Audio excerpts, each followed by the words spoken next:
Dobrý deň. Dobre, takže dneska nahrávam druhú časť zo série Jupiter, ktorý je vlastne mestečko na Floride, a dnešnej časti budú nejaké pláže. Určite natočím aj tretiu, štvrtú časť, lebo toho je strašne veľa. Ale dneska som vybrala niekoľko pláží, ktoré sú najobľúbenejšie, a je stále ešte taký ten vianočný čas, takže nie je tak plno, mám taký pocit. Ľudia sú ešte stále doma alebo sú odcestovaní. Skúsim to pripraviť zajtra, zostrihať. OK.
Ako prvú vám ukážem Hope Sound Beach, ktoré sa nachádza na Jupiter Island, alebo teda Jupiterskom ostrove. Ako ste mohli vidieť, parkovisko nie je veľmi veľké a je zdarma, takže je celkom obťažné tu nájsť nejaké voľné miesto. Nachádza sa tu tzv. Piknikový priestor, sprchy, dá sa tu posedieť, verejné záchody a pláž je taktiež dostupná pre psíky. Pláž je veľmi dobre udržiavaná, veľmi čistá a má aj veľmi pohľadných plavčíkov. Nie, že by na tom záležalo, keď sa topíte, ale veď človek nikdy nevie. Pláž je relatívne ďaleko od akýkoľvek reštaurácií a tak odporúčam si doniesť vlastnú vodu a nejaké občerstvenie. Plavčíci sú tu do nejakej 4. hodiny a takisto je tu vyhradená aj časť pre rybárov.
Blowing Rock Preserve sa nachádza taktiež na Jupiterskom ostrove a je to prírodná rezervácia známa vďaka skalnatému vápencovému pobrežiu.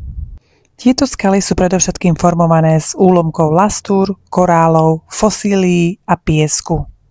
Zimné búrky a extrémne prílivy a odlivy vám umožnia krásne výhľady na vlny narážajúce na skaly. Ukážem vám dve rôzne videá, ktoré som natočila v iný čas, niekoľko mesiacov od seba a môžete vidieť rozdiel, kedy skaly nie je vidieť vôbec a kedy nejaké skaly viditeľné sú. Záleží, ako vychytáte príliv a odliv.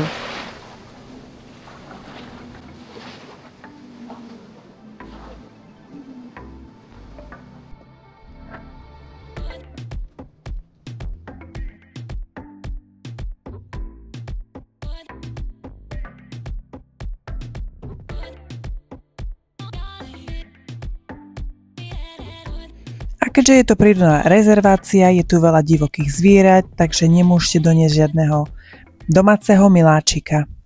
Aj keď je pláž zadarmo, je tu možnosť darovať nejaké peniaze na udržiavanie pláže. Dá sa to robiť elektronicky so skenovaním kódu alebo vhodením kešu do tohto stĺpu. Aj keď to znie veľmi divne, ale je to veľmi jednoduché.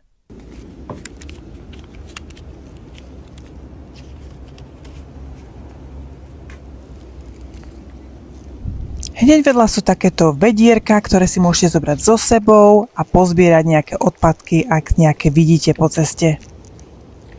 Všade naokolo vidíte takéto informačné tabule, ktoré vám ukážu, aké zvieratá môžete po ceste stretnúť, aby ste sa náhodou nezľakli.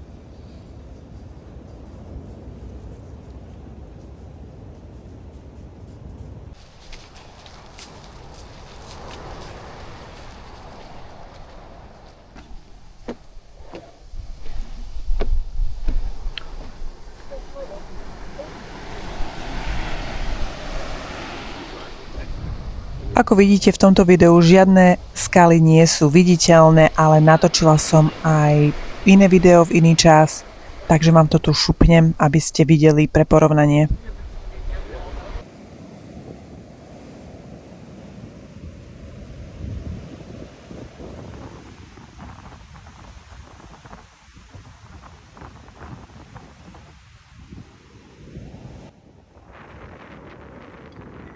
Ahojte! Dneska máme celkom zimu. Je tu 59 Fahrenheit, 57 Fahrenheit. Ja vám to tu preložím do Celsius, lebo neviem. A takto z hlavy. A tuto je kokyška. Tu mám ešte hračky, čo sa mi zvýšili z charitatívnej akcie, alebo respektíve nezvýšili, ja som ich totižto našla. A keď bolo to Boat Parade, som vám natáčala o tom video. Takže to ešte musím nájsť nejakú organizáciu, kde by som to mohla darovať pre detičky. Idem na Juno Beach. Juno Beach je jedna z najznámejších pláží v Jupiteri. A nie je podľa mňa úplne akože najčistejšia. Nemyslím tým nejaké odpadky, ale čo sa týka piesku a celkovo rias, nie je to tam až tak čistené ako ostatné pláže. Takto zabavúšená na pláži. Na Juno Beach. Je to dostupné pre psíkov, sú tam sáčky na hovienka, dostupné pri každom exite. Jediná vec je to, že tu nie je vlastne plavčík, takže tá pláž nie je pod dohľadom. Takže to treba brať do úvahy a každopádne je to veľmi príjemná pláž. Dneska je veľmi pekná voda, čo som úplne prekvapená. Dúfam, že to vychytám farebne, aby ste si to aj využili. OK. Nedá mi nespomenúť ešte aplikáciu na cestovanie, ktorú vám priložím túto fotku niekde na bok, kde sa dozviete o turistických miestach, histórii alebo aj nejaké skvelé tipy a vychytávky na cestovanie. Ale teraz už k Juno Beach. Juno Beach je mesto v Palm Beach County a je známe tým, že je to sídlo Florida Power and Light, čo je najväčšia elektráreň na Floride. Taktiež tu nájdete jeden z najlepších golfových ihrisk v krajine.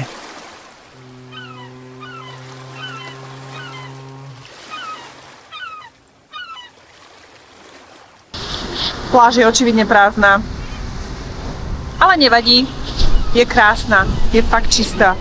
Dneska je tá voda čistá, som prekvapená. Ja.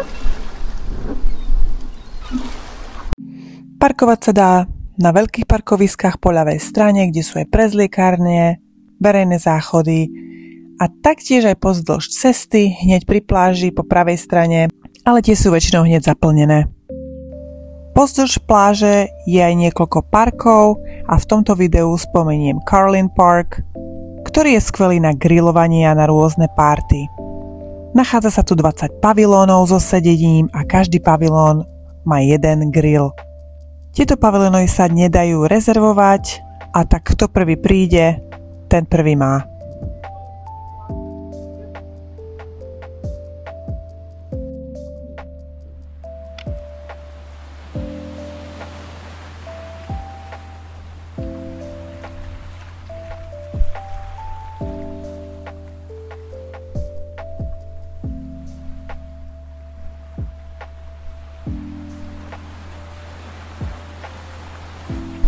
No a toto bola posledná pláž v tomto videu. Dúfam, že sa vám páčilo a dúfam, že to bolo aj dosť viditeľné. Strašne sa hrajem aj s farbami, aj s tou vizuálnou stránkou, ako sa dá, takže dúfam, že som to nejak vychytala tentokrát. A uvidíme sa na budúce, je ešte strašne veľa pláží, ktoré vám chcem ukázať, ale nechcem to vtlačiť do jedného videa, pretože chcem robiť krátke videá a určite pôjdem aj na opačnú stranu Floridy na jeden víkend a natočím vám tú druhú stranu. Takže sa teším. Ahojte!